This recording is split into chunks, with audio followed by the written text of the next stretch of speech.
매주 월요일 국내 정치 상황을 깊이 있게 분석해보고 통찰해보는 시간입니다. 정치 인사이트.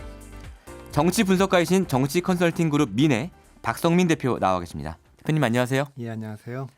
오늘 아주 그 복장이 멋지십니다.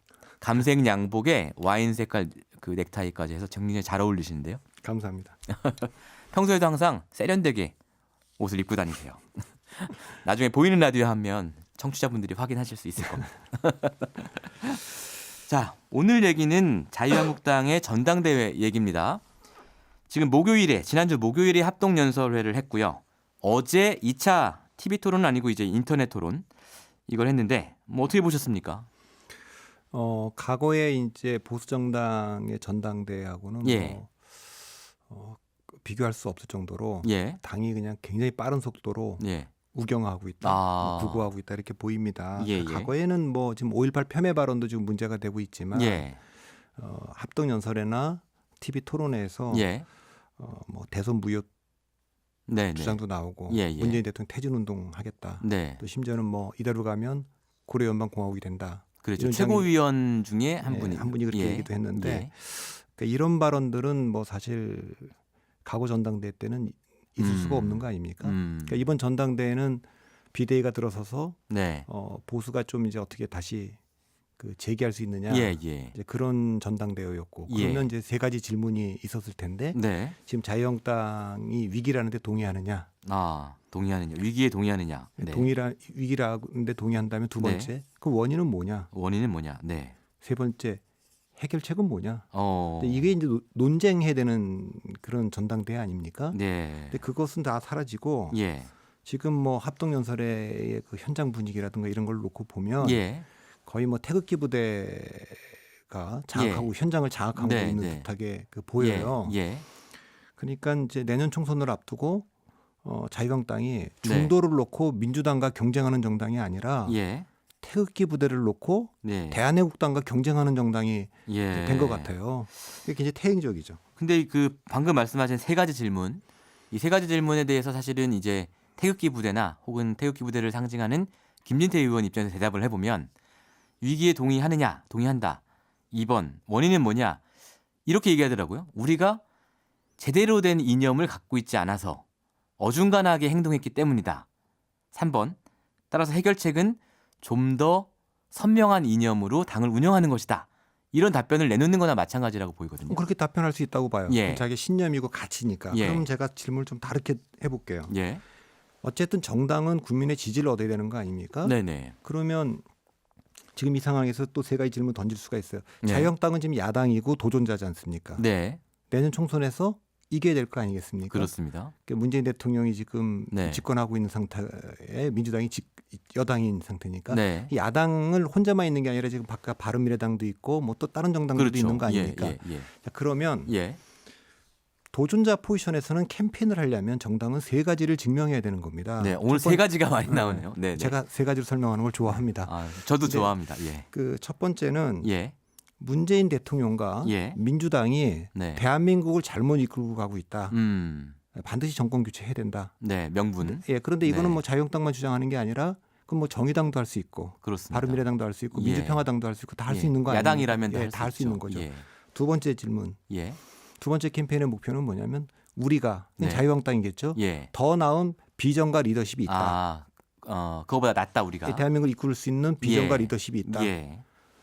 이까지도 어쩌면 뭐 지금 그 자유한국당 분들은 그렇게 예. 주장할 수 있을 것 같긴 네네. 해요. 근데 네네. 세 번째 질문. 네. 우리가 가장 경쟁력이 있다. 그러니까 우리가 이길 수 있는 정권을 찾아올 수 있는 건 뭐 다른 정당들은 안 되고 네. 자유한국당만이 네. 대안으로서 그 정당을 찾아올 대안이 될 수 있다. 그러니까 우리 찍어달라. 이렇게 네. 해야 되는 건데 네. 이대로 가면 예. 그 지지가 확장되는 것이 아니라 그쪽도 또 축소가 되죠. 홍준표 대표 체제까지만 해도 네. 대북 정책을 비판한 거 아닙니까? 나라를 통째로 넘기시겠습니까? 네, 네. 이렇게 얘기했지 역사를 부정한 건 아니에요. 근데 지금은 역사를 부정하고 있거든요. 그전에 네. 박근혜 그 대통령이 뭐 야당 네. 대표 시절이나 대통령 됐을 때도 그때도 뭐 5.16에 관해서 계속 집요한 질문을 그 입각하는 장관들한테도 던지고 그랬거든요. 맞습니다. 5.16은 예. 쿠데타입니까? 예. 혁명입니까? 예.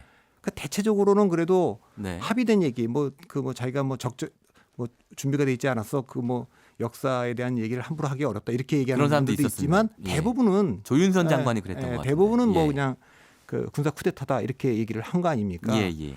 근데 지금 이 5.18 문제나 이런 모든 문제는 이미 국민적으로 합의가 된 부분, 그 부분에 대해서도 문제 제기를 하는 거기 때문에 네. 이것은 아주 그 태행적으로 돌아가는 거고 네. 그렇게 되면 네. 중도의 지지를 받기는 어려운 거죠. 아. 지금도 핵심은 자유한국당의 위기는 네. 그동안에 그 3당 합당 1990년 3당 합당 이후에 예. 그 보수 정당을 찍어왔던 중도 네. 보수 유권자들이 지금 다 떠난 거 아니겠습니까? 예. 이분들이 탄핵에도 찬성했기 때문에 예. 탄핵 찬성 여론이 80%나 됐던 것인데 예. 이분들이 다 떠난 상태고 어떻게 하면 이분들 돌아오게 할 거냐 그런 전당대회가 돼야 되는데 네. 돌아오기는커녕 예. 그나마 남아있던 보수 진영 유권자들까지도 이탈하게 만드는 전당대회가 되고 있기 때문에 이게 전당대회가 아니라 분당대회다 이렇게 평하는 분도 있는 거죠. 그러니까 처음에 말씀하셨던 세 가지 질문에 비추어 보면 위기에 동의하는 것까지는 맞는데 원인을 거꾸로 짚고 있고 그렇기 때문에 해결책도 거꾸로 나왔다. 이런 지적이시네요. 근데 왜 그럴까를 생각해 보면요. 이 현장의 분위기라는 건 무시 못할 것 같거든요. 이 여러 기사나 화면들을 보면 이 현장에서 굉장히 조직된 어떤 태극기 부대의 사람들이 굉장히 이제 김진태 의원의 이름을 연호하면서 다른 사람이 무슨 얘기를 해도 그냥 계속 김진태만 연호하는 이런 분위기가 연출이 됐거든요. 그러니까 현장에서 느끼는 압박감이 굉장히 큰가 봐요. 이 전당대회에 출마한 분들이. 그러니까 이제 최고위원들 후보들도 그렇고 예. 내가 여기 이분들한테 어필할 수 있는 메시지를 내놓지 않으면 예. 어렵겠구나 예. 이런 걸 느끼고 있는 것 같아요. 현장에서. 예. 예. 그러니까 확실히 그런 건 좀 분위기가 있는 것 같고 예. 그러니까 이제 그 후보들이 예. 이대로 가면 이제 총선 지기 때문에 오세훈 후보 같은 경우는 외연 확장 해야 된다고 얘기하지만 그렇죠. 어떨 때 보면 이제 그 메시지가 예. 또 오락가락하면서 네. 그 당원들 네. 당원들한테 내가 좀 이렇게 어필하려고 하는 모습도 있는 걸로 보면 현장 분위기는 지금 완전히 그 태극기 부대가 장악을 하고 있다. 장악을 하고 있고 예. 압도하고 있는데 예. 문제는 이제 이걸로 이길 수가 없다는 거 아닙니까? 그렇죠. 현장 투표만 하는 게 아니니까. 그리고 이제 이거 예. 그렇게 위기감을 갖고 있는 거는 이것도 약간 좀 코미디 같은 일인데 네. 그 대구면 보수의 그 중심이고 네. 그런데 그 대구시장 권영진 시장이 예. 5.18 관련해 갖고 광주시장에게 광주시장한테 그 문자로 했다고 제가 예. 그 보도를 봤습니다만 예. 사과를 했어요. 예. 그렇습니다. 예. 이것도 그 당이 어쨌든 이 문제에 대해서 입장 정리를 지금 전혀 못 하고 있는 거죠. 그렇죠. 각자 플레이를 지금 하고 각자 있는 플레이 겁니다. 하는 거예요. 예. 이게. 그러니까 이런 그렇죠. 역사적인 문제에 굉장히 중요한 문제면 지도부가 지도력이 있으면 어쨌든 이걸 조치를 해야 되는데 정리를 해서 당원 당규 때문에 뭐 출마자는 조치할 수 없다 이래서 넘겨놓은 거 아닙니까? 예. 이 전당대회가 끝난다고 해서 예. 누가 당대표가 돼도 이 문제를 정리할 수 있을 것인지 예. 물론 이제 오세훈이 예. 당대표가 되면 이 문제는 어떻게든 정리를 하겠죠. 그렇죠. 예. 그러나 한교안 대표가 지금 뭐 대세라고 하는데 예. 한교안 대표가 되면 이게 첫 번째 그 시험일 겁니다. 네. 이게 징계를 지금 유보해 놓은 거 아닙니까? 예. 그러니까 어떻게 징계를 해야 될 텐데. 이제 신임 당 대표의 첫 번째 과제가 될 텐데. 예. 그거 이제 그 징계에 따라서 이 당이 이제 뭐 예. 그 진짜 걷잡을 수 없이 예. 그 혼란에 빠질 수도 있죠. 근데 오늘 중앙일보를 보니까 이런 기사가 있더라고요. 이 작년부터 올해까지 해가지고 이른바 태극기 부대 8,000명이 자유한국당의 책임당원으로 가입을 했다.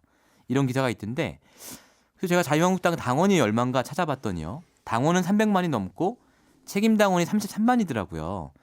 그러면 현장에서 아무리 분위기가 압도적이어도 이 8,000명만 보고 가기에는 어려운 거 아닐까 이런 생각이 들고 그렇기 때문에 이제 전당대회 결과도 좀 섣부르게 예측하기는 어렵겠다는 생각이 좀 들어요. 예, 현장은 그렇지만 예. 그 실제 결과가 어떻게 나올지는 잘 모르겠는데 예. 언론의 보도를 보면 네. 지금 어쨌든 그 입당한 지는 얼마 안 됐지만 예. 한교안 대세론이 있다는 거 아닙니까? 예. 그 사실은 이제 뭐 총선을 앞두고 있기 때문에 네. 공천이 가장 민감할 거 예. 아니겠어요? 그러니까 예. 공천이 이렇게 한교안이라는 분이 당 대표가 되면 이분이 공천할 거야 이렇게 그렇죠. 생각하면 예. 굉장히 빠른 속도로 줄을 서게 돼 있습니다. 그 반대편 예를 들면 오세훈을 예. 돕다가 예. 찍혀서 내가 공천 못 받으면 어떻게 될까? 아. 이런 게 첫 번째 있을 거고 두 번째는 예. 대세론이라는 게 무서운 건 당내 선거에서 네. 총선 특히 앞두고 예. 일단 대세론이 만들어지면 예. 이른바 비박이라고 하는 예. 분들도 뭐 승산이 없는데 하면서 이탈하는 거죠. 투표장에 안 나가고 이럴 수 있고 그다음에 지금 뭐 비박도 지금 그 힘을 다 합쳐갖고 지금 예. 뭐 오세훈을 미는 것도 아니잖아요. 예. 그러니까 이 섣부르게 지금 얘기하기는 어렵지만 예. 현재 그 한교안 대세론이 예. 유지되고 있을 것으로 예. 아직까지 여론조사들이 지금 나오지는 않았어요. 그렇습니다. 예, 근데 예. 그렇게 현재까지는 예. 그 느끼고 있습니다. 오세훈 후보 같은 경우는 지금 말씀하신 어떤 당의 우경화 이걸 막기 위해서 본인이 출마했다라고 얘기를 했지 않았습니까? 근데 이건 어떻게 보세요? 역부족이다 이렇게 보세요? 예, 그건 뭐 이해는 갑니다. 그러니까 예. 부산급식 때 서울시장직을 그만둬서 예. 당에 이제 그 좀 타격을 준 적도 있고 네. 또 탈당했다 복당을 또 했고 예. 예, 그래서 그 좀 당에 뭐 자기가 기여를 하기 위해서 전당대 출마도 예. 했는데 예. 갑자기 이제 그 뜻하지 않은 변수 한교안 출마가 있잖아요. 그러니까요. 그래서 이제 그 뭐 보이콧도 하다가 예. 뭐 그래도 이 당신이 보이콧하면 네. 정말 당이 망한다. 네. 예. 그러니까 그런 이거, 명분으로. 예, 그러니까 예. 들어와라 이렇게 예. 그래서 들어간 것 같긴 한데 예. 예. 지금 들어가서 고군분투 중이지만 네. 자기는 뭐 중도 외연 확장 뭐 개혁 보수 이런 얘기를 하지만 네.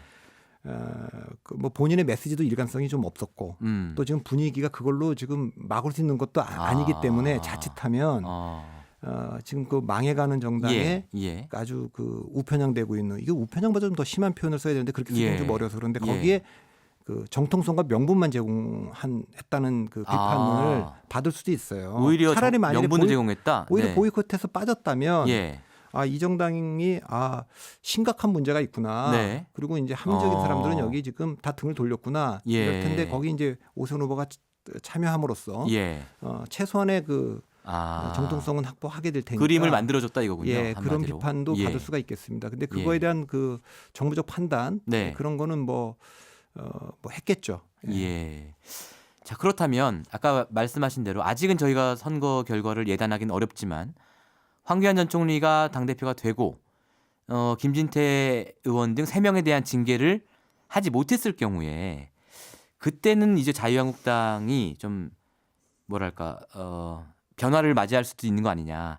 특히 말씀하셨던 보수신당의 출범 가능성과 함께 좀 이렇게 요동칠 수 있는 가능성이 생기겠네요. 그러니까 뭐 총선을 앞두고는 항상 그 정치권이 뜨겁게 달아오르기 예. 때문에 예. 그 가능성은 있는데 지금 당원 구조로 보면 당 대표만 그렇게 뽑힐 것이 아니고 예. 국회의원 후보들도 그렇게 뽑힐 가능성이 있고 거기 이제 출마하는 이제 국회의원 후보들도 예. 그런 발언들을 더 쏟아놓게 될 건데 예. 이제 그러면 이제 그 이탈했던 중도표들은 돌아가지 못할 거고 그들이 지지하지 않으면 그 정당의 지지율은 답보 상태거나 계속 떨어질 거고 그러니까요. 떨어지면 이게 민주당을 상대할 대한정당이 아니야 이렇게 네. 생각하는 사람들이 늘어날 거고 그런 사람들을 흡수할 정당이 생길 수도 있는 거 그제 아닙니까? 예.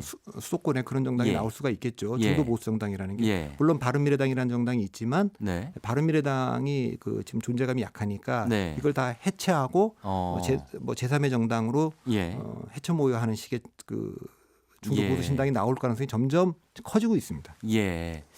그러니까 자유한국당의 우경화가 어쨌든 정계 개편을 불러올 가능성이 점점 커지고 지금 있다. 자유한국당이 예. 한마디로 말하면 고쳤을 수 있는 정당이 아니다.